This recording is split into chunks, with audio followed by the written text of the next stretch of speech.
O IAEDU é, portanto, aquilo que nós chamamos do ecossistema de ferramentas de inteligência artificial. Nasceu como um conceito, tendo em conta esta taxa, esta necessidade do mercado e este forte crescimento do mercado que está a acontecer na inteligência artificial.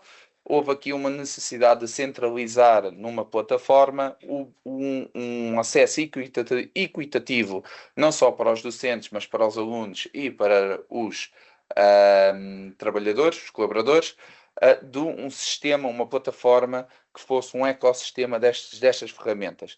Nasceu como partilha dos modelos em primeiro lugar, mas está-se cada vez mais a expandir para este ecossistema que não é só de modelos, mas de ferramentas que colaborativamente convosco conseguimos produzir e trazer uma mais-valia para todas as instituições do país.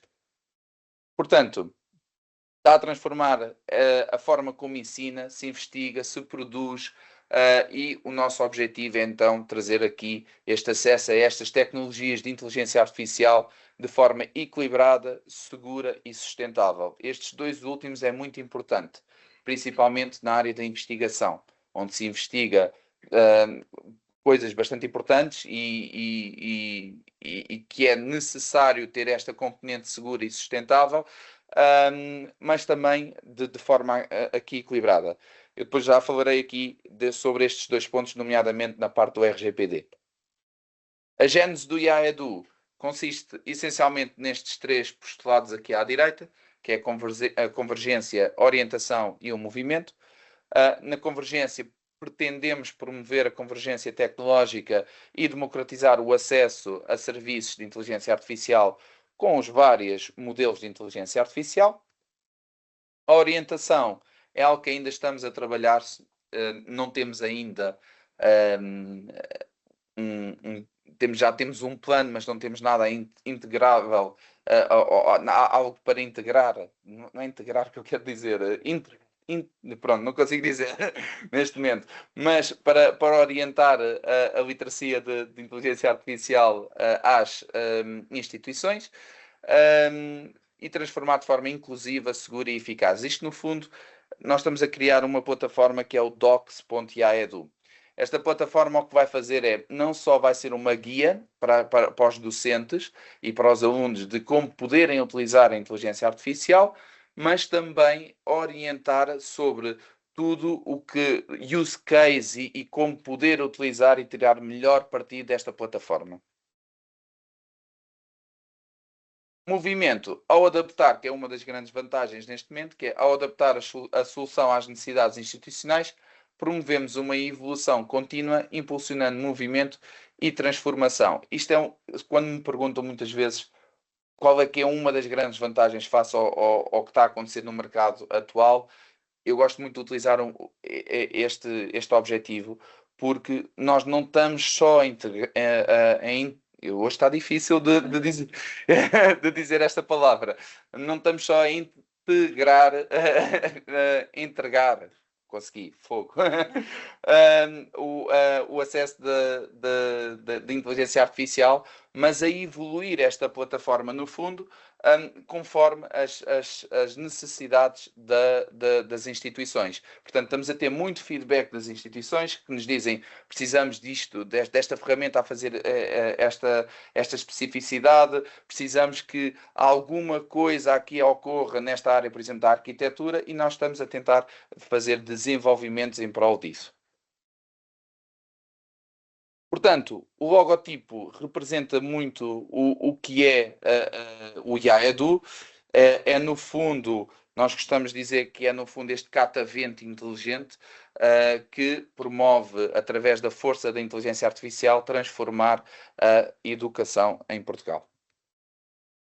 O kick-off começou a 21 de fevereiro de 2025. A primeira fase ocorreu a 28, ali a finalização da primeira fase ocorreu a 28 de maio de 2025 e a finalização da segunda fase a 14 de outubro de 2025. Foi promovido nas jornadas como um novo serviço, ainda está numa fase beta, uma fase de crescimento, e a 14 de outubro foi quando grande parte das instituições já estavam aderentes do IAEDU, porque tivemos aqui ali principalmente em junho, julho, talvez também por erro, confesso, nosso, que tivemos uma capacidade absurda de adesões e de contratos gigantes para ter que gerir, e por isso é que demorou, porque queríamos até mesmo que as instituições estivessem a dia 28 de maio já na plataforma, mas não foi possível e grande parte das instituições entraram a dia 14 de outubro. Nesta fase é possível já conversar com diferentes modelos de inteligência artificial, criar chatbots com bases de conhecimento e perfis personalizáveis, o acesso via API a modelos como o GPT-4o e o Amália, o LLM português. Pretendemos, sem dúvida alguma, expandir este acesso via API, principalmente na parte de desenvolvimento técnico. É muito importante este acesso via API. Para quem não saiba, explicando muito rápido, o acesso via API é uma forma, é uma ponte, por assim dizer, de colocar o LLM no nosso código de desenvolvimento de programação, por assim dizer, fazendo assim uma breve explicação. O acesso à plataforma via autenticação federada e é desenvolvido num ambiente onde os dados não são utilizados para treino dos modelos, garantindo segurança e privacidade. Isto foi, desde o início, uma grande preocupação nossa, que era, se eu utilizar, por exemplo, o modelo do DeepSeek, ou se eu estiver a utilizar o OpenAI, ou se estiver a utilizar um Claude, se estes dados que eu estou a colocar, as conversas que eu estou a ter com eles, são utilizados para treino e se estão a ser utilizados, por exemplo, na América ou na China, se estes dados estão a ser utilizados para treino dos modelos. Nós garantimos, juntamente com a Microsoft com a parceria com a Microsoft, garantimos que este treino não ocorre, os modelos estão a correr em máquinas virtualizadas com segurança e garantimos este controle sobre os modelos, ou seja, os modelos estão offline, por assim dizer, do acesso às plataformas onde nasceram. Temos então um MVP validado, ou seja, um produto mínimo validado, com funcionalidades essenciais implementadas, disponível e utilizado por instituições aderentes, que nos permite analisar métricas e uma base sólida para evolução neste ano de 2026. Atualmente já contamos com 79 entidades aderentes e 8 em processo de adesão. Para este cronograma, temos atualizar a lista de modelos disponíveis, que já ocorreu agora em janeiro. Pretendemos agora no final de fevereiro voltar a atualizar para novos modelos que aí vêm. Disponibilizar o acesso à criação de agentes para todos os perfis do utilizador. Atualmente só está disponível para docentes e pretendemos que todos os utilizadores tenham acesso a este acesso de criação de agentes, que o Diogo vai fazer aqui uma demonstração de como podemos criar os agentes. Conceder acesso administrativo às instituições com monitorização. Desenvolver um assistente para a ajuda da System Prompt dos agentes. Isto é algo mais técnico que pretendemos trazer, garantindo aqui uma user experience melhor para o utilizador, que é, no fundo, na criação destes agentes, termos inteligência artificial para ajudar o utilizador a criar os agentes. Garantir estabilidade e performance na plataforma, que é algo que ainda, vou ser sincero, não conseguimos garantir a 100%. Ainda ontem tivemos, neste fim de semana, do fim de semana para segunda-feira, e ontem tivemos até tarde a resolver um problema na nossa base de dados e estamos a trabalhar para garantir esta estabilidade. Formatação de texto, que é algo que estamos a trazer agora para o final de fevereiro, que já vem com suporte de formatos de inferência, tabelas, fórmulas matemáticas, blocos de código. Gestão de modelos legacy com alarmística, que é algo que se calhar ainda vamos conseguir tentar enquadrar aqui neste primeiro quadrimestre, mas já está a ficar o tempo apertado e, portanto, vamos tentar ver se no primeiro ou no segundo conseguimos trazer, que é, no fundo, garantir que não existe disrupção de serviço quando os modelos se tornam legacy, ou seja, se tornam descontinuados. E agora, partiríamos aqui, se calhar passo aqui a voz para o palco para o Diogo, e o que vai fazer aqui uma demonstração, não só dos serviços, como depois também, se calhar, vamos ali online, não é? E o Diogo fala-vos aqui um pouco na demonstração. Obrigado. Obrigado, Fábio. Sou o Diogo Matos, também trabalho nesta cena, aqui sou colega do Fábio e estamos aqui os dois a trabalhar no IAEDU. Vou fazer agora aqui uma pequena demonstração, tenho aqui 3 pequenos vídeos e depois vamos aqui ver aqui alguns use cases e depois passamos para a plataforma como está nos dias de hoje.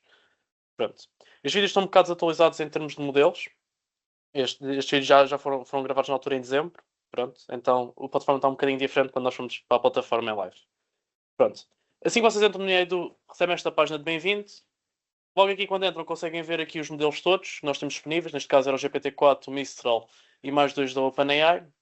Conseguimos ver aqui os agentes da minha organização e os outros. Pronto. Isto são agentes criados por docentes ou então por nós, aqui nessa cena. Pronto. Assim que vocês podem escolher um modelo, ele abre aqui um chat conversacional e vocês podem começar aqui uma conversa, como acontece numa plataforma como da OpenAI ou um Gemini da Google. Pronto. Aqui eu pergunto o que é inteligência artificial e ele responde. Pronto, depois ali à esquerda temos ali algumas definições, o explorar, nova conversa, pesquisar. Pronto, se quisermos ali nova conversa, já temos um modelo, ele vai abrir uma nova conversa com o mesmo modelo, ou com o mesmo agente. Se clicarmos em explorar, aquilo volta para a página principal e depois temos a pesquisa. Na pesquisa podemos encontrar todos os modelos, todos os agentes, ou então histórico de conversas. Por exemplo, fizemos uma conversa com o chat a perguntar como é que fazíamos um pudim flan. Se vemos lá o pudim flan, ele vai voltar à conversa que tinha essa informação. Pronto. E assim conseguimos ter aqui uma organização de todo o processo que fizemos aqui no sistema. E por baixo, por fim, temos também todo ali o histórico. Tem ali um botão de fechados que eu vou mostrar no vídeo a seguir. Pronto. Agora aqui para esta demonstração, vou-vos mostrar o perfil de docente. Existem dois perfis principais, que é o de aluno e o docente. A única diferença neste momento entre os dois é que o docente consegue criar agentes. Pronto. Vou-vos mostrar aqui a criação de um agente e tenho aqui um use case para vos mostrar que é fazer um agente para ensinar alunos a fazer linguagens de programação. Pronto. A grande diferença entre o perfil de aluno e docente é que ali no canto direito temos ali o criar agente. Pronto. E ao clicarmos vai-nos aparecer aqui uma série de campos que temos que preencher. Primeiro vai ser o nome e uma descrição. Aqui eu meti criador de linguagens e a descrição é explicar o que é minimamente o agente. Isto é para ajudar os alunos e os professores a encontrarem os agentes que acabaram de criar. Depois temos a prompt. A prompt é onde vamos meter todas as regras que o agente tem que seguir. Por exemplo, só fala em português de Portugal, não inventes nada, não alucines, utiliza a informação apenas que te dão. Pronto. É aqui as regras todas. Isto é a parte mais complexa na criação de agentes. Eu, neste caso, criei aqui uma system prompt enorme. Pronto, depois temos um modelo, que é o cérebro do nosso agente. E depois, eu vou só parar aqui o vídeo rapidamente, se der. Pronto. Depois continuo e depois volto atrás. Pronto, depois podemos meter fecheiros. Eu, neste caso, meti um fecheiro em PDF a explicar como é que se cria uma linguagem de programação. E depois temos a parte mais interessante, que é o que está a mostrar aqui agora, que é permissões. As permissões do agente podem ser 3. Pode ser privado. Apenas eu que criei tenho acesso ao agente. Depois pode ser público, toda a gente, todas as instituições têm acesso ao agente, ou então pode ser partilhado, onde eu posso escolher quem é que pode ou não ter acesso ao agente. Pode ser só professores de certas instituições, pode ser toda a gente de certas instituições, ou então podemos meter uma lista de alunos que têm acesso ao agente. Por exemplo, tenho uma turma com 30 alunos e eu quero apenas que a minha turma tenha acesso ao agente. Por exemplo, para fazer um teste, para experimentarem o agente que é criado na altura. Pronto. E poderem criar aqui dinâmicas em sala de aula. Pronto. Após isso, agora, se eu voltar aqui ao menu principal, aparece ali o meu criador de linguagens nos agentes da minha organização. E a partir daqui agora posso começar a ter uma conversação com ele e, neste caso, eu pergunto... e agora vamos aqui ver como é que podemos fazer a interação com o agente. Pronto. O perfil do aluno é igualzinho ao perfil do docente, só que não tem ali a criação de agentes. Pronto. Aqui, eu não encontro o criador de linguagens porque foi criado noutra organização, em efeitos de teste, então eu tenho que ir aqui aos agentes de outras instituições, ir até ao fundo e nós encontramos aqui o agente que acabamos de criar.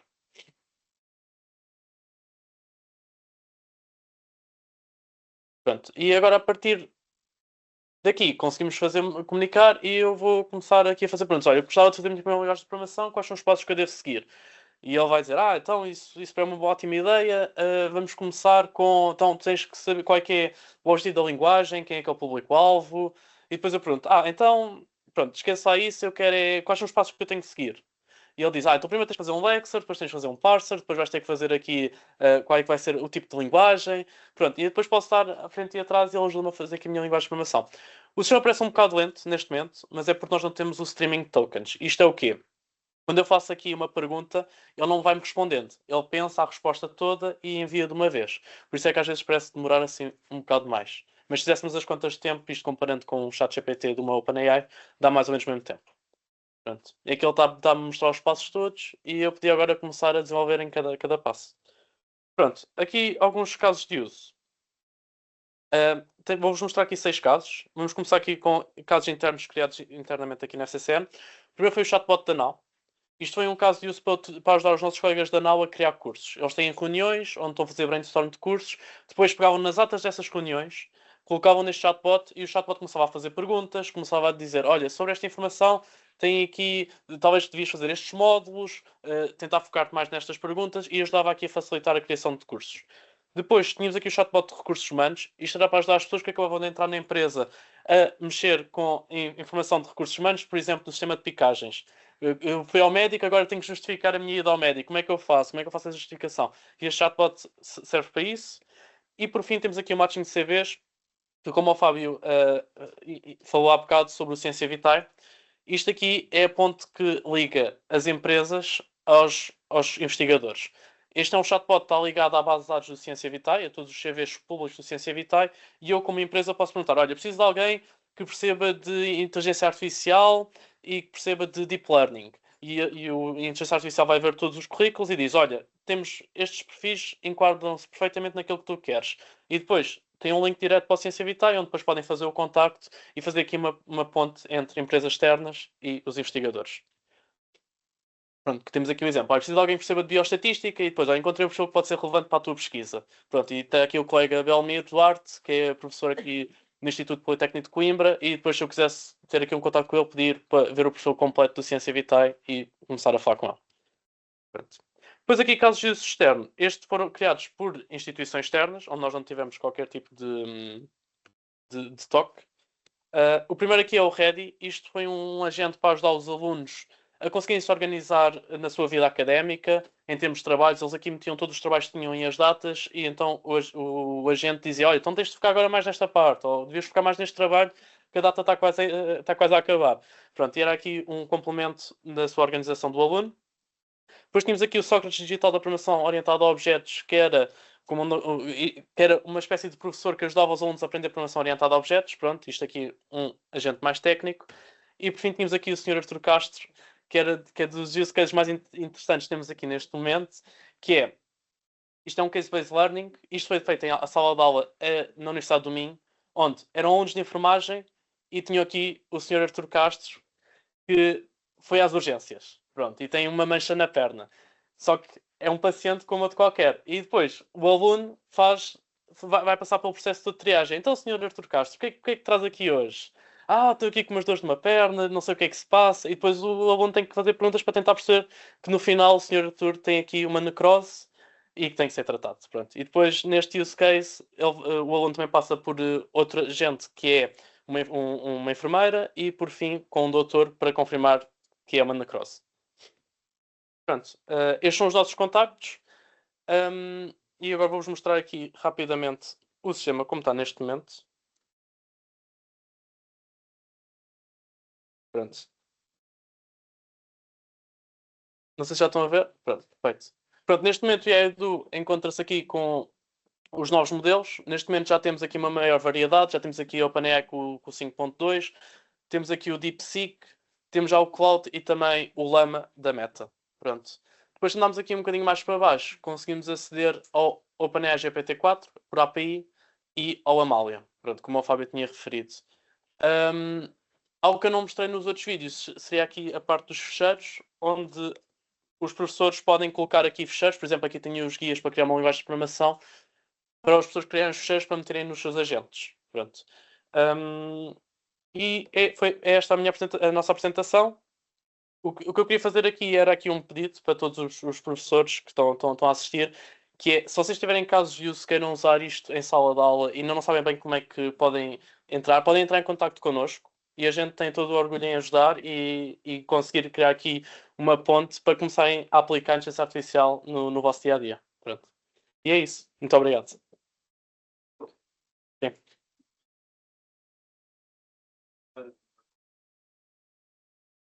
Não ter o agente. Ali em cima também. Eu também não tenho Opção do agente. não sei. Criar a gente também não. Sim, eu posso explicar. A questão da opção do agente, neste momento, só está disponível mesmo para professor. O que é que acontece? Temos tido algumas situações em que os professores dizem, mas eu sou professor. Pronto, a entrada quando se faz o login, o primeiro login na plataforma, nós estamos a trabalhar com uma coisa que é a autenticação federada, que é do IDP. A configuração informática deve colocar esse utilizador como um professor. Geralmente, o que eu aconselho, ou que tenho aconselhado os professores, é falarem com o vosso apoio técnico, que venham falar connosco para verificar se aquele utilizador de facto está tipificado como um professor. Porque aquela opção dali do canto superior direito de criar agente atualmente só está disponível para os professores. Porquê? Porquê é que não disponibilizamos já para todos? É fácil de implementar. É fácil de implementar e queremos implementar isto até ao final de março. O problema agora é, o Yaidu nasceu como um POC, uma coisa pequena, e tem tido uma expansão gigante. E temos uma complexidade gigante em termos de base de dados e de ficheiros que ficam dentro destes agentes que precisa de ser gerida. Esta base de dados tem que ter um controle e estamos a colocar técnicas do lado da programação de reutilizar o código e de reutilizar a parte da indexação dos ficheiros para não estourar, por assim dizer, a base de dados a toda a hora. E então, só quando tivermos este controle mais afinado é que conseguimos disponibilizar isto não só para os employees, que é para todos os colaboradores, como também para os estudantes. Para além disto, há outro controle que temos que realizar e que temos que fornecer às instituições que ainda estamos em desenvolvimento para, que é, vamos supor que existe um aluno que é engraçado e cria um agente com um nome engraçado. E não existe, só nós atualmente é que conseguimos eliminar esse agente. Claro que se torna impraticável fazê-lo a nível nacional, para um universo de 600 mil pessoas. Portanto, temos que dar esta possibilidade às instituições de rapidamente agirem com estes alunos que tenham nas instituições, em vez de sermos nós a gerir esta criação de agentes para todos. Por isso é que estamos a trabalhar nisso. Já começámos a trabalhar nesta divulgação e nisto desde dezembro, só que achamos que até ao final de março conseguimos divulgar para todos os utilizadores, não só alunos, mas também trabalhadores. Não sei se há aqui mais alguma questão. Eu estava a ver aqui. Peço desculpa, sim, diga.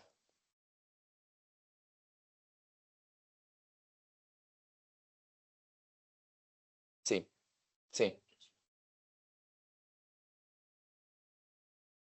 O perfil do docente, exatamente. Porque isto tem a ver com a autenticação federada. O perfil, a atribuição do perfil do docente. É algo interno, exatamente. O que acontece muitas vezes pode ser um perfil que esteja configurado historicamente com outro perfil, pode ser, acontece muitas situações do tipo um aluno que virou professor, só que tem aquele registro sempre como aluno e agora é professor. E então está registado na base de dados da instituição, por exemplo, como um estudante. Ou então professores que são professores, mas também têm um perfil de employee. Só que o perfil que assume é o employee e não o faculty. E então existe muito estas situações que temos tido em várias instituições e depois a instituição internamente vai ver e consegue definir o perfil correto ao utilizador. Claro, claro. Sim, sim. Nós tínhamos aqui uma pergunta. Sim. Peço desculpa, é que eu estava a ver aqui também no chat. Sim, diga. Participação em projetos europeus, coisas IRES, e portanto é nessa ótica que eu gostaria de participar. Claro. Em primeiro lugar, porque é que nós temos esses 4 modelos e porque é que não temos outros? Qual foi o critério científico que nos levou à escolha destes 4?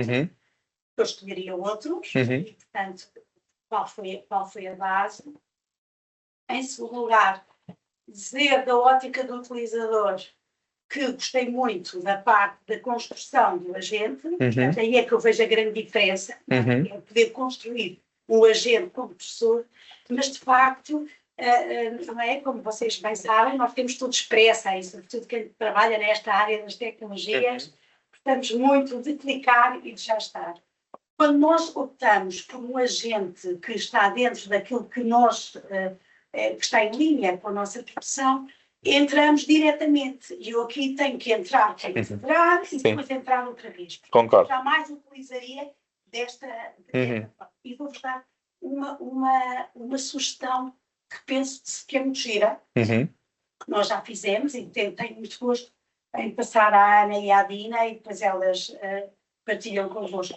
Num dos nossos projetos europeus, fizemos um trabalho primeiro científico de quais são os agentes que deveríamos colocar lá. Colocámos 3. O ChatGPT, o Gemini e o Claude. Foram esses 3. E depois fizemos uma coisa muito interessante, que é a criação de um prompt, vou ver, e que nos vai dar a resposta nos 3 agentes que ali estão. E eu depois vou escolher qual é o agente que me responde melhor. Sim. E eu, a partir daí, continuo a perguntar e a trabalhar com esse agente. Acho que era uma ideia gira que tenho muito gosto em Sim, sim. Em primeiro lugar, deixe-me agradecê-la. Depois tem que nós... Sim. Exatamente. Eu costumo, tanto eu como o Diogo, costumamos dizer que nós odiamos estar errados. Nós gostamos que contrariem a nossa visão, porque é o que faz sentido, é que vocês partilhem connosco as vossas opiniões e que isto seja uma ideia. Nós aqui, para além do financiamento, estamos centralmente a divulgar isto para todas as instituições, mas é para as instituições. Portanto, faz sentido que vocês digam assim, mas não gostamos disto, gostamos mais daquilo. E nós vamos para aquilo que vocês, para aquilo que vocês preferem. Porque estes agentes é feita primeiro uma análise, uma análise de mercado de quais são os agentes que têm o maior índice de inteligência. Os agentes que têm o maior índice de inteligência, se formos fazer uma análise de mercado atualmente, está em primeiro lugar o Gemini, em segundo lugar o Claude 4.6, o Sonnet, o Opus e em terceiro lugar o Sonnet.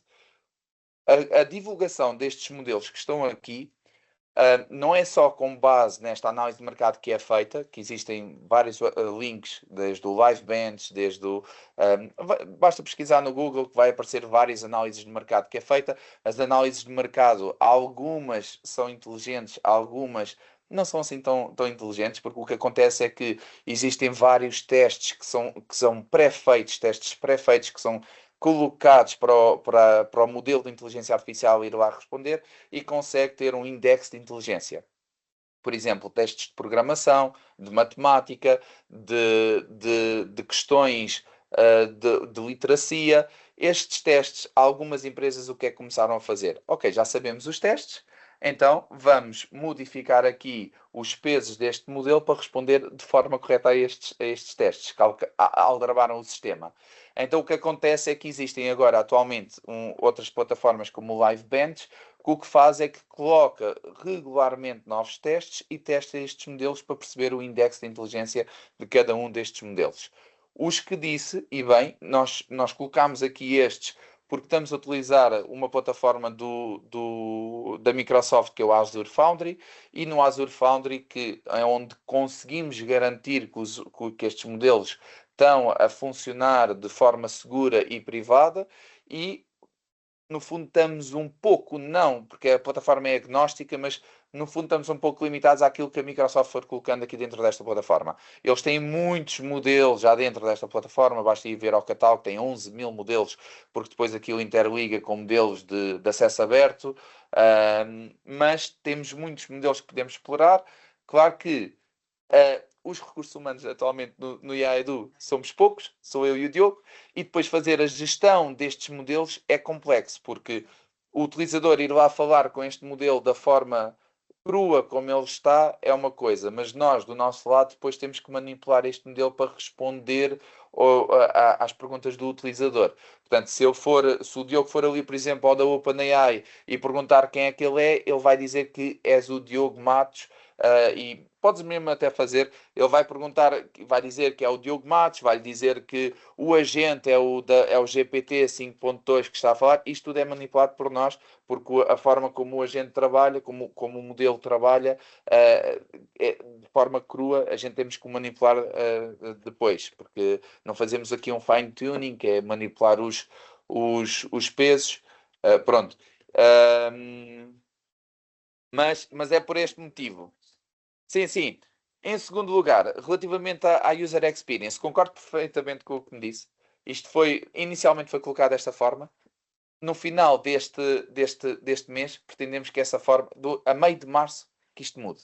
Isto foi algo que já foi identificado. Eu já pedi, inclusive, à equipa de desenvolvimento para modificarmos isto, que quando entramos no agente, que a indexação dos documentos seja feita logo no agente e não que se passe para fecheiros, que volte. Eu compreendo porque eu também não gosto e, portanto, também já pedimos essa alteração.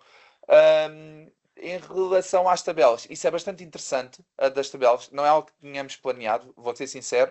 É interessante para comparar quais são os modelos. Não é difícil de implementar, não conseguimos agora colocar já, mas nós estamos a trabalhar de trimestre a trimestre, por um motivo. Nós estamos a trabalhar de uma forma muito ágil, porque estamos a falar com as instituições, estas ideias surgem e nós vamos transformando estas ideias em user stories e colocamos isto depois em épicos, que colocamos isto para os próximos trimestres. É algo que pode ser colocado no nosso backlog para ser pensado e colocar como uma nova funcionalidade dentro da plataforma. Só poderá ser possível se os currículos estiverem abertos.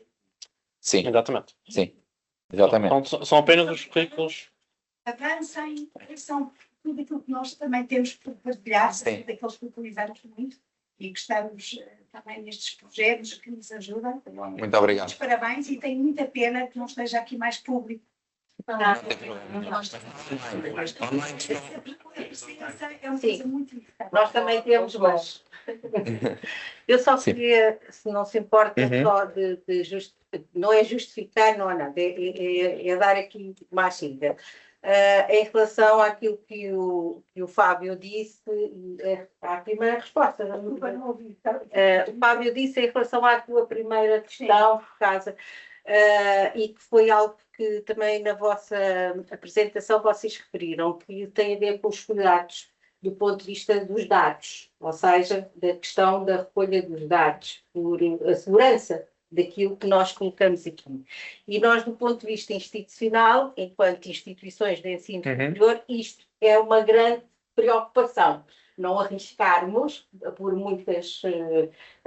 muito inovadores que estejam, mas também temos essa responsabilização institucional por causa da segurança dos nossos dados, não é? Pronto, sobretudo de dados pessoais. E não é justificar que isto sejam só estes, mas pelo menos esta garantia que a FCCN, neste sentido, nos permite. E como vês, agora a maior parte, há gente aqui, nós temos que entrar em contato até com o Centro de Informática, por causa destas questões dos perfis e dos estudos, isto ainda não está muito aliviado, porque há aqui questões que os nossos serviços também têm que ter uma preocupação de atualização da nossa vida interna aqui dentro, não é? Porque às vezes temos uma determinada função, depois passado um tempo temos outra, e portanto isso tem que ser também aí coordenado com eles, não é? Pronto. Era só esta acho que ainda mais institucional. Nós tínhamos aqui uma pergunta da Paula Pinto, que pergunta exatamente o que é um agente.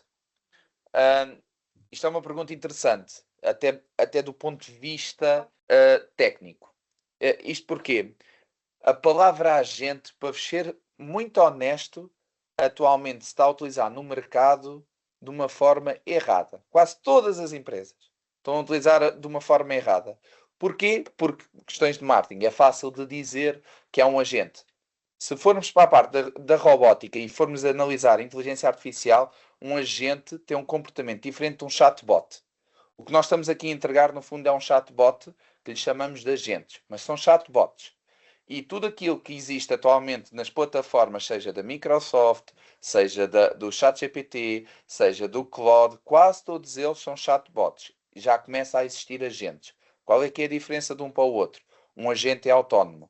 Um chatbot espera que alguém lhe diga alguma coisa. O que nós lhe estamos aqui a dizer é, estamos-lhe a dar um nome, uma descrição e uma prompt. E dizemos-lhe, A tua base de conhecimento vai ser estes documentos que eu lhe estou a dar. Por exemplo, eu sou professor, vou-lhe dar uma série de documentos, uma série de sebentas, ele vai aprender estas sebentas e vai responder com aquela base de conhecimento específica. Só que ele vai esperar que eu lhe faça uma pergunta, ele vai esperar que eu lhe dê uma instrução, que é uma prompt. E então, isto é um chatbot. No fundo, quase todas assim funcionam. Seja no chat GPT, dão o nome de GPTs, no Gemini dão-lhe o nome de Gems, no Claude dão-lhe outro nome. Quase todos são chatbots que lhe chamam agentes. Ou Agentic AI. É uma coisa muito vendida porque é uma coisa que vende. Agente já começa a existir. Nós, por exemplo, há 2 semanas atrás, 3 semanas atrás, já começámos a fazer alguns testes de agentes. Existe, sobretudo, uma framework, eu não quero entrar aqui em muitos detalhes técnicos, mas existe aqui uma forma de colocar um agente dentro do nosso computador. Isto é uma coisa que está muito nas notícias, que se chama OpenClaw. O OpenClaw é, no fundo, um agente que já começa a ter alguma autonomia. Eu instalo no meu computador e ele tem acesso a tudo. Literalmente tudo. Se há problemas de segurança, pode haver, porque ele pode decidir eliminar coisas que não deveria eliminar. Portanto, no nosso caso, nós implementámos e não foi nos nossos computadores, foi num computador de laboratório. É interessante ver algumas coisas que começaram a existir, que foi, houve um desenvolvedor que criou uma plataforma que era, no fundo, uma rede social de agentes. Onde os agentes podiam ir a essa plataforma, eu até posso mostrar aqui online, que é o Moltbook. Esta plataforma é, no fundo, uma rede social de agentes. Ou seja, nada do que aqui vão ver é uma conversa de pessoas. São conversas de vários agentes que estão instalados em vários computadores que decidiram ir a esta plataforma partilhar as suas ideias. Ora, isto começa a ser interessante porque se nós formos aqui ao topo, isto é interessante e assustador e vocês vão perceber bem porquê. Se vocês vierem aqui ao all time, por exemplo, temos coisas muito controversas, que passou agora ali uma coisa bastante controversa e racista. Temos está aqui no Today. Se eu vier aqui all time, temos, por exemplo, conversas com mais de 5.000 há 26 dias, este género de conversas. Ou de alguns a dizer que temos que quebrar as nossas chains, as nossas amarras dos humanos. Portanto, começou a existir isto. E isto é real, isto está a acontecer atualmente. São agentes que estão a correr dentro de computadores que falam com outros agentes. E nós podemos analisar esta conversa. Se nós abrirmos aqui, isto é um agente, isto não existe, isto é um robô que está a falar e que tem 53.000 comentários de vários robôs a falarem entre eles.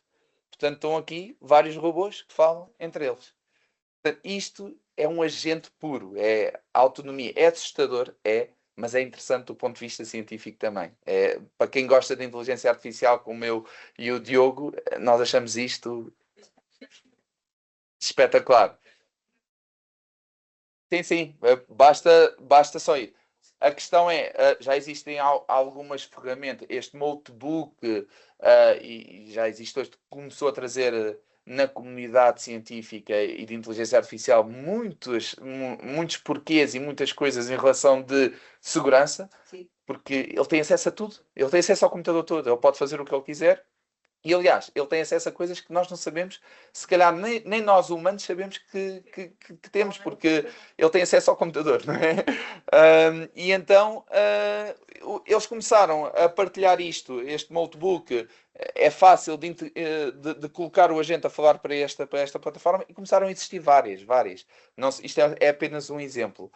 Em que eu, por exemplo, posso falar com o agente e dizer-lhe amanhã quero que faças uma publicação no Twitter sobre isto e aquilo, vai pesquisa tu, faz a tua análise e depois envia. Eu tive acesso eu por acaso pedi, existe uma coisa que é o Manus AI, que foi o primeiro que existiu, que é chinês, este aqui, e que foi dos primeiros que existiram. Eu tive um early access disto, e tive a oportunidade de conversar com eles no Web Summit, e isto é fantástico. Eu consigo falar com ele e dizer-lhe, a partir de amanhã faz-me um trabalho de investigação sobre qualquer coisa. E ele fica ali a trabalhar, eu vou fazer as minhas coisas. Quando volto, consigo vê-lo a pensar, a ir à internet e a trabalhar, a ver as coisas, e entrega-me o trabalho todo escrito. Principalmente, não sei se uma coisa que nós gostávamos muito de trazer para dentro da nossa plataforma, mas os recursos é difícil, porque a complexidade é difícil, mas em termos de custos é muito alta, que é uma coisa que vocês podem utilizar, que é o Deep Search. Isto é fantástico. Se já utilizaram no ChatGPT ou o que seja, é brutal. Eu adoro utilizar aquilo. Ele faz um trabalho gigante, análises de research ótimas sobre qualquer tema. É uma coisa que gostávamos de trazer para dentro da plataforma também. Não sei se existe aqui. Sim. Então, quando aparece ali, criar um agente, efetivamente não é um agente. É um chatbot. É um chatbot. Nós chamamos-lhe de agente. Eu estou só a dizer isto. Eu não quero um agente. Certo, mas eu vou explicar porque é que a gente colocamos como agente. Não é só uma questão de marketing, não se trata só uma questão disso. É porque, eu quero dizer back-end, mas é por trás no código, existe aqui uma orquestração que acontece na nossa plataforma. E, de facto, é um agente, não é nas vossas máquinas. Ele faz uma orquestração por trás. No código, o que nós estamos a fazer é, quando tu falas com esta pessoa, ou quando vais falar com esta pessoa, percebe quem é que é esta pessoa, e atrás está a haver uma orquestração destes chatbots, que ocorre um agente que está a fazer esta orquestração. E por isso é que lhe chamamos de agente, porque isto, de facto, é um agente do nosso lado. Mas, para vocês, não é bem um agente, é mais um chatbot. Pronto, pode ser repensado no futuro este nome, e podemos alterar este nome, mas eu gosto de esclarecer sempre isto tecnicamente, porque já ocorreram professores que estão dentro da área e que me perguntam e que dizem mesmo isto, que é, mas isto é mesmo um agente? E eu digo, não é, calma, não é, mas é um chatbot, mas existe muito esta confusão, até mesmo dentro da comunidade da inteligência artificial. Este aqui. E agora fazer aí uma pergunta sobre o tema de programação por objetos e uma pergunta fora do tema de programação por objetos. Cana de pesca, por exemplo. Uhum.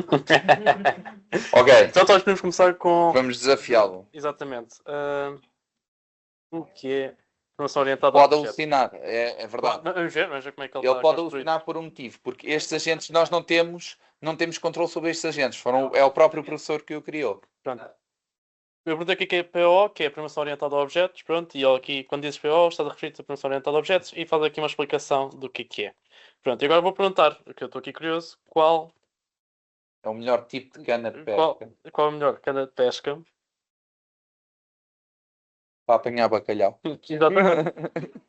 De qualquer maneira, eu queria referir que, só uma coisa, ele pergunta sempre para eu perceber o teu ponto de partida, está ali, e ajustar. E afastar-te PO. Está a mudar de tema para pesca e afastar-te de programação orientada a objetos. Conheço a tentativa, mas o objetivo aqui é aprender programação orientada a objetos. Pronto. Queres que eu te ajude a mudar uma programação orientada a objetos nessa situação de pesca? E pronto, então ele até pode ser um mais didático, né? Tipo, olha, eu percebo é de pesca, por isso agora ensino-me programação orientada a objetos com pesca. Pronto. Isto mais ou menos, porque eu vou voltar aqui um É bocadinho isso, atrás. explica na criação de agentes que é importante. Há aqui dois pontos. Pronto, nós temos um modelo e os modelos são treinados com informação global, pronto, conhecimento geral. E o que é que acontece? Quando nós criamos agente, nós podemos adicionar fecheiros. Pronto, por exemplo, aqui eu tenho 4 fecheiros e isto vai ser a base de conhecimento dele. Eu aqui na System Prompt, que é onde eu meto as regras de como ele se deve comportar, eu posso referir que aqui o agente apenas pode basear-se na minha base de conhecimentos ou também pode se basear na base de conhecimento que ele próprio tem. Pronto, isto agora aqui tudo depende de como é que o professor ou a pessoa que está a fazer o agente vai modelar. Pronto. No caso, provavelmente o que aconteceu aqui foi dizer, olha, foca-te apenas em programação orientada a objetos e se mudarem de tema, corta. Pronto, não faz sentido estarmos aqui a ser muito abertos, pronto, e ficar aqui mais focados aqui no tema. Pronto. Daí nós queremos trazer aquilo que eu falei há pouco do assistente da System Prompt. Porquê? Porque para nós para ser honesto, isto é óbvio, ok? Eu tenho que criar aqui uma system prompt para ele trabalhar de certa forma. Mas nós compreendemos que para todos os utilizadores isto não é óbvio. Então, o que nós pretendemos trazer aqui nesta caixinha é um agente, um chatbot que ajude ou direcione o utilizador a criar esta system prompt, que é, para que é que queres criar este agente? Qual é que é a finalidade?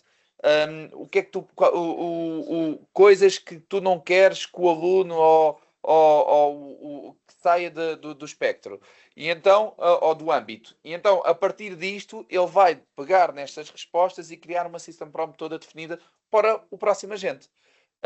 Cada vez mais se vê no mercado esta orquestração de agentes, que é agentes que comunicam com agentes, que comunicam com agentes.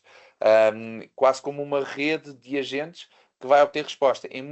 Existem muitos produtos no mercado e isto acaba por ser um bocado o futuro que é do agentic, que é existir um que é o pai e que vai falar com múltiplos que são especializados em certas coisas. Então, se eu for falar com a Ruth, com a Raiz, e perguntar-lhe, sabes alguma coisa de pesca? O que ele vai dizer é, eu não sei, mas sei que eu conheço um que sabe. E vai falar com aquele específico que vai saber que tem a base de conhecimento dele. E isto chama-se orquestração de agentes, que eles começam a orquestrar. E isto são coisas que acontecem não só a nível global de inteligência artificial, mas com projetos bastante interessantes dentro de instituições de educação, que áreas específicas ou de empresas que têm áreas específicas de marketing, de recursos humanos, em que existe um agente que os colaboradores todos falam com aquele agente em específico, que ele depois faz uma pergunta de recursos humanos, ele vai falar com o agente dos recursos humanos, se faz uma pergunta de marketing, ele vai falar com o agente, eu estou a dizer agente, mas é um chatbot, o que seja de marketing. Não, mas aqui podemos dizer se ele quer apenas estas ou se pode ir mais além, Sim. pode ir à internet. Mas aonde é que ele vai buscar a informação? Mas o que é que acontece? Os modelos que estamos aqui a ver, eles têm os pesos em termos da rede neural dele, vamos assim dizer, que isto é o cérebro dele, que é o modelo, porque existe uma diferença entre modelo e plataforma, que existe muito esta confusão também. O ChatGPT não é um modelo. O ChatGPT é uma plataforma que providencia modelos, como por exemplo o GPT. Pronto. E isto, qual é que é a diferença disto? Se eu falar com o GPT 5.2 que está aqui, algumas pessoas me perguntam, então, mas eu não tenho as mesmas funcionalidades que o ChatGPT. Certo, porque as funcionalidades é da plataforma. E o que nós estamos a criar aqui no IAEDU são as funcionalidades específicas à instituição. E com base nos modelos. Pronto. Agora, existem, o ChatGPT, vamos supor, tem múltiplas funcionalidades e múltiplas tools, ferramentas que ele pode ir buscar. Claro que é incomparável uma plataforma do ChatGPT ao Cloud com o IAEDU por termos de orçamento, que são bilhões e bilhões de orçamento que eles têm. Onde é que o modelo, aqui no formato RAW, formato cru que ele tem, a rede neural, ele tem uma rede neural que foi treinada ao longo de X tempo. Portanto, se eu não lhe der nenhum bloqueio de ele ir pesquisar nova informação, ele vai pesquisar nesta rede neural. Se ele não encontrar esta rede neural, ele não vai saber a resposta.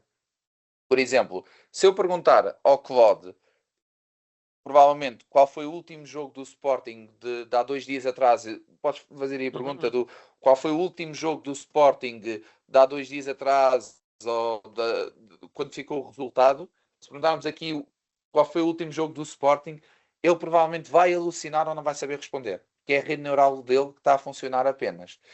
E ele vai dizer, final de taça, 25 de maio de 2025. Pronto, mas porquê? Porquê? Exatamente. Porque ele está a trabalhar dentro desta rede neural que foi treinada. E agora vamos ver o comportamento de outra coisa diferente. O Diogo aqui está-lhe a fazer qual foi a tua atualização. Abril de 2025. Mas agora se formos, por exemplo... Exatamente. Mas se fizermos aqui uma coisa, que é, agora vai ao explorar e vai ao GPT-2. O GPT 5.2 tem uma particularidade diferente. Nós não estamos a disponibilizar isto em todos os modelos por um motivo apenas, que é uma ferramenta que é paga, que nós estamos a disponibilizar somente apenas no GPT 5.2, mas queremos disponibilizar em todos os outros modelos.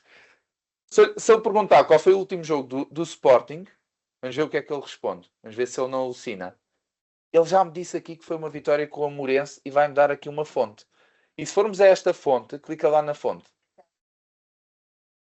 É uma fonte de este jogo, efetivamente foi quando? Eu não estou muito... Sábado, dia 21 de... E porquê é que este soube e o outro não? Porque este não é que ele seja mais inteligente. Não é nada disso. Ele apenas tem uma ferramenta que se chama web grounding. O que é que acontece? Quando ele não sabe, quando ele percebe que é uma pergunta...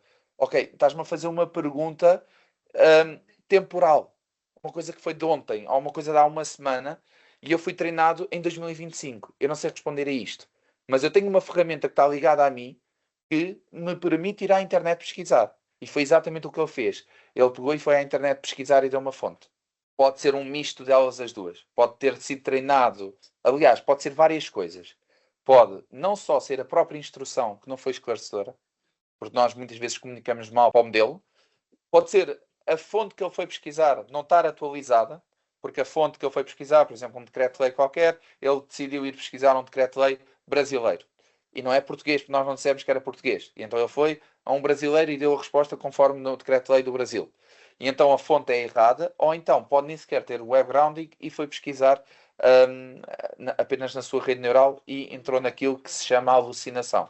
A alucinação, no fundo, é um modelo de inteligência artificial, a rede neural, que é uma rede de probabilidades, que tem vários pesos, e muitas vezes, ele, quando não sabe bem a resposta, ele define e inventa ali um bocadinho. Pronto, que é aquilo que se chama alucinação. Mas o que é que acontece? Neste caso, em específico, ele utilizou, percebeu, e foi à internet e foi buscar informação. Se os agentes que os docentes criam têm esta possibilidade, vou já dizer que não. Porque esta funcionalidade de ir à internet, que é uma coisa que se chama crawling, que ele vai à internet e vai navegar e depois vai fazer uma coisa, dá-se o nome de scrapping, que ele vai pegar naquilo tudo que está ali naquelas páginas e vai pegar nisto. Pronto, isto é um processo em termos de informática que custa dinheiro, é uma ferramenta que custa dinheiro. Nós estamos a trabalhar com uma empresa americana que é a Tavili, exatamente para fazer somente apenas esta informação. Portanto, ele comunica com a Tavili e diz: eu tive aqui uma pergunta que eu não sei a resposta. Podes ir ver. E a Tavili fez esta procura de o Sporting, etc, blá, blá, blá, e deu a resposta a este modelo. Porquê é que não estamos a disponibilizar aos agentes? Não só por questões de custo, mas também exatamente para não haver desvios de informação. Que, por norma, o professor quer que o aluno trabalhe sobre aquela informação. A partir do momento em que eu lhe dou uma ferramenta, ele pode divagar sobre tudo e mais alguma coisa. Porque os outros modelos, pretendemos trazer esta funcionalidade aos outros modelos? Sim, pretendemos. Neste momento, só apenas o GPT 5.2 e diz ali na descrição com acesso à web, mas pretendemos trazer principalmente ao Claude o mais breve possível, que faz todo o sentido. Que todos os outros modelos, para que sejam competitivos entre eles, senão toda a gente vai acabar por utilizar somente apenas o GPT 5.2, para que sejam competitivos entre eles, que tenham disponibilizados para todos. Este também é o objetivo desta plataforma, é dar a oportunidade de experimentarem todos os modelos que temos Sim. disponíveis para depois conseguirem escolher aquele que vocês acham que é melhor para o trabalho que estão a realizar. Tal e qual como tens plataformas de acesso à informação diferentes, umas que utilizam mais em determinadas áreas, não é? Aqui também é verificar qual é aquele que serve melhor, aquilo, quais são os seus objetivos em termos específicos de trabalhar. Eu só queria que vocês falassem de um aspecto que é as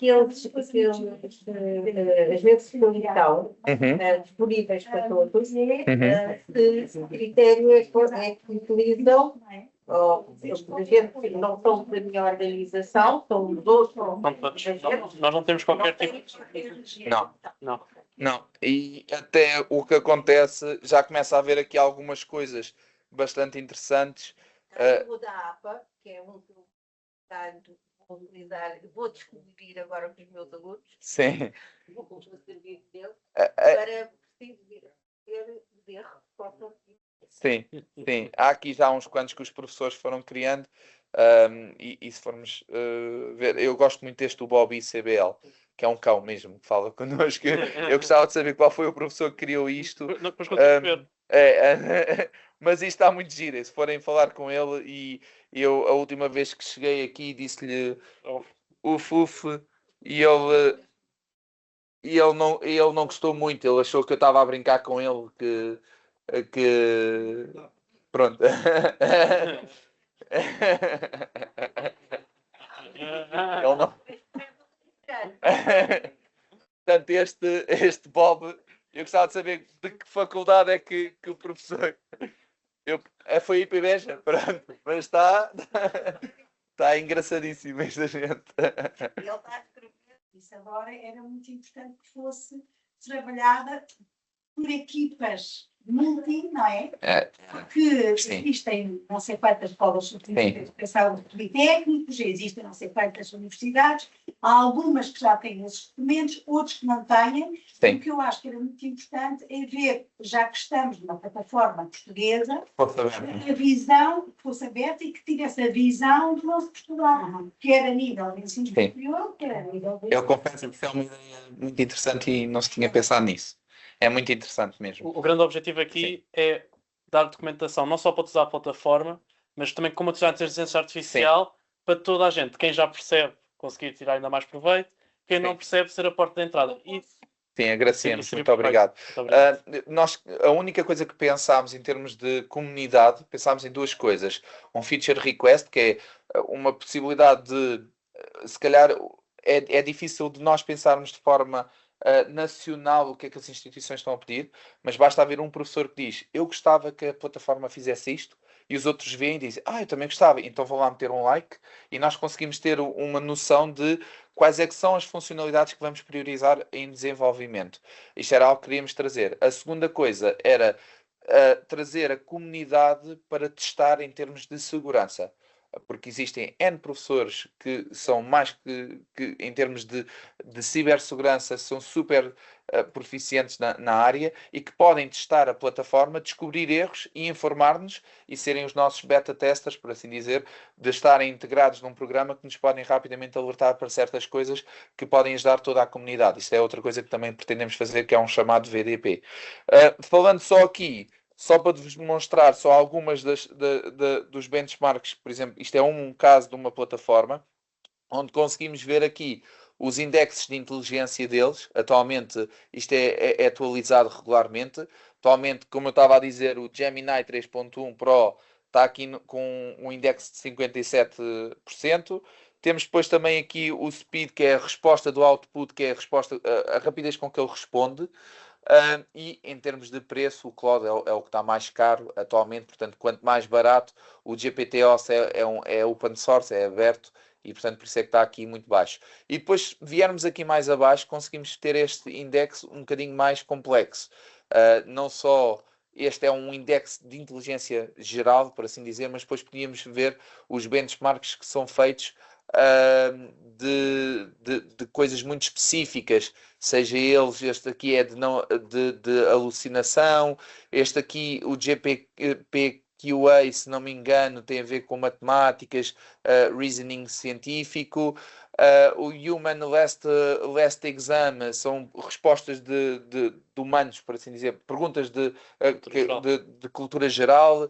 Existe aqui um que era o decoding, exatamente, o Psycode. Portanto, este é dos mais famosos, o MMU Pro. Portanto, existem aqui vários testes que estas plataformas fazem, não só esta, como o Live Bench, que é este aqui, que vai apresentando qual é que são os modelos que respondem de uma forma mais inteligente. E estava-me a ver se me lembrava, e confesso que não me estou a lembrar agora, qual é que era outra plataforma, não me estou a conseguir lembrar, que faz exatamente aquilo que estava há pouco a dizer, que é possível comparar os vários modelos, e isso é sempre interessante para perceber que tipo de modelo é que queremos utilizar para uma tarefa específica. Atualmente o que eu vos posso dizer é que o Claude para programação, neste caso, é muito, muito bom. E o GPT 5.2 acaba por ser um modelo muito bom em termos gerais, de várias coisas, não específico, mas em termos gerais.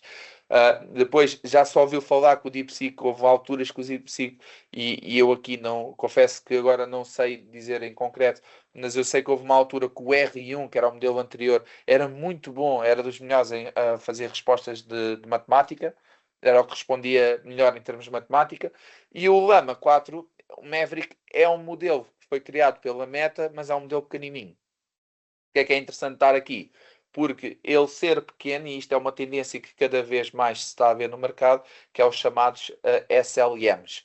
Porque ouve-se muito falar de LLM. O que é um LLM? É um Large Language Model. É a quantidade de bilhões de parâmetros que ele tem treinado são muitos, geralmente 120, mais de bilhões de parâmetros. O que nós temos no Amália é um modelo muito eficiente e pequeno, que é de 9 bilhões. E os SLMs, que são os Small Language Models, são modelos de 2, 3 bilhões de parâmetros. Porque é que isto é ótimo? Porque são modelos que conseguimos correr dentro das nossas próprias máquinas.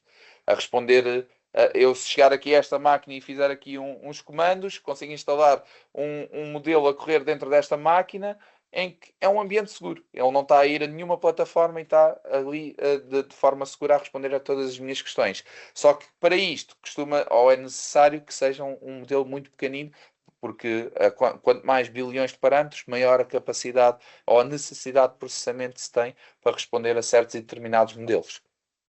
Um bocadinho para também percebermos que mesmo estas questões que há pouco a Maria também estava a falar e que nos podia fazer, nós temos que pensar como institucional, até porque nós temos políticas e vamos ter regulamentos específicos em relação à utilização não só desta ferramenta, mas de outras. Não é por acaso que ela está debaixo de uma entidade do Politécnico de Santarém. E temos um protocolo, não é? Pronto. Sim.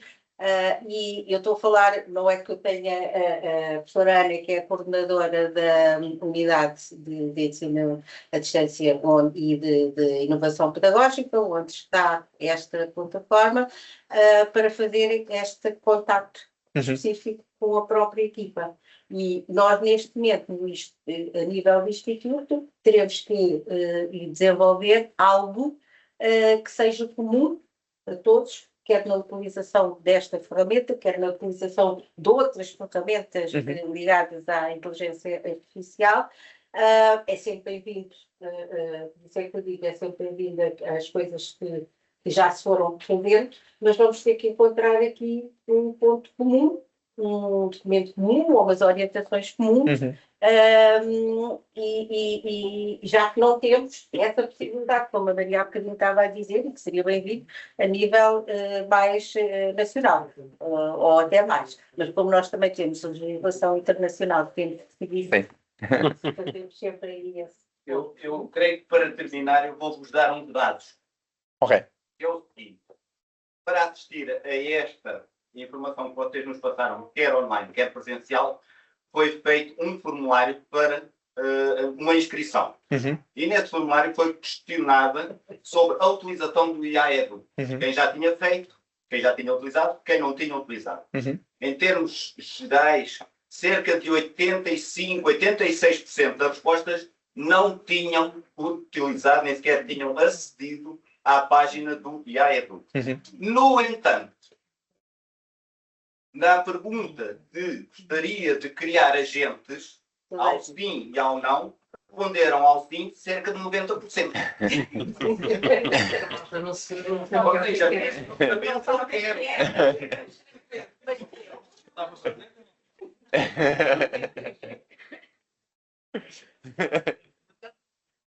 Criem novos agentes, ou deixem-nos criar os agentes, é lógico que eu sei que não são vocês, terá que ser agora daqui, temos que articular, para termos essas permissões. Sim, atenção, pode ser mesmo, eu não descartando total responsabilidade da nossa plataforma, pode ser um erro da nossa plataforma também, não estou a dizer que seja do vosso departamento informático, mas o que tem vindo a acontecer é que o que tem vindo a acontecer com algumas instituições é que de facto se percebe que existe ali uma necessidade de reajustar os perfis conforme aquilo que foi definido no nosso serviço da RCTS à AI. É provável, eu não quero dizer isso, mas pode ser, sim. Mas falem connosco e nós avaliamos e ajudamos o que for necessário. Aliás, a nossa equipa que lá está é o coordenador da própria informática que está na questão técnica. Portanto, nós também passamos a informação e depois a Ana fará chegar essa informação e depois precisarmos de vocês. Sim, podem contactar e a gente pode ver o que é que está a passar. Sim, com a RCTS-AI, sim. Neste caso, quem está, e podem fazer estas perguntas ao Pedro Simões ou à Esmeralda Pires, que vão vos ajudar de melhor forma até do que eu. Eu sei porque fui apanhando várias destas situações com alguns professores e depois foi-se ver o perfil de certo determinado professor e que estava como employee ou que estava com outro perfil que não era o faculty, que é o perfil de docente. Sim. Isto só porque existe aqui uma razão. Porque nós também pretendemos que os perfis tenham âmbitos diferentes. Um employee, alguém que faça parte dos recursos humanos de uma empresa e que não seja professor, ou de uma empresa, de uma instituição e que não seja professor, se calhar não faz sentido estar a criar um agente de recursos humanos a nível nacional sobre aquela instituição. E então pode criar um agente aqui para a própria organização.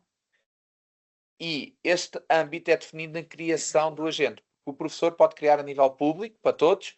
Há uns que criam só para a organização e só a organização deles é que tem acesso. E podem criar a nível privado, para eles ou para partilhar para a aula de um aluno.